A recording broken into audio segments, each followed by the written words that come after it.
La ferme des possibles est un projet coopératif qui regroupe des personnes de différents horizons autour d'une boucle alimentaire de la graine à l'assiette.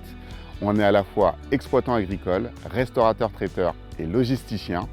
Et notre objectif est de faire travailler des publics vulnérables, permettre à chacun de trouver sa place dans la société et surtout rendre accessible l'alimentation durable.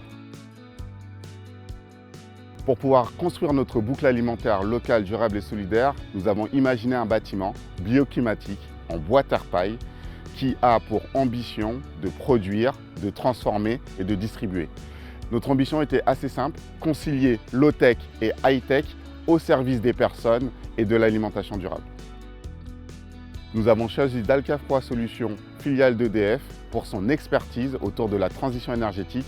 Ce que nous avons apprécié, c'est la volonté de co-construire un projet, un outil qui réponde à chacune de nos activités.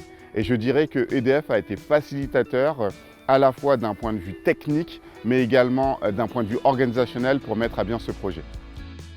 Mohamed Niabali est le directeur général de Nova Edia et il se passionne depuis toujours pour l'environnement et pour le monde de l'énergie. Lorsque je l'ai connu, il travaillait déjà sur le projet Résilience, un bâtiment inséré dans la ferme des possibles.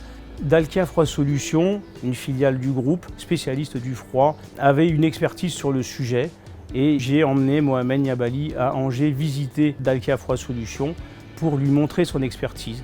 Mohamed a été convaincu par cette expertise et dès que nous sommes rentrés à Paris, nous avons commencé à travailler ensemble sur ce projet. Donc la solution, c'était de répondre aux attentes de Nova Edia, une solution innovante et d'actualité. La première, c'était la conservation des bonnes températures pour l'atelier traiteur. La deuxième, c'était d'apporter sur le bâtiment bioclimatique le confort thermique et l'hygiène des locaux.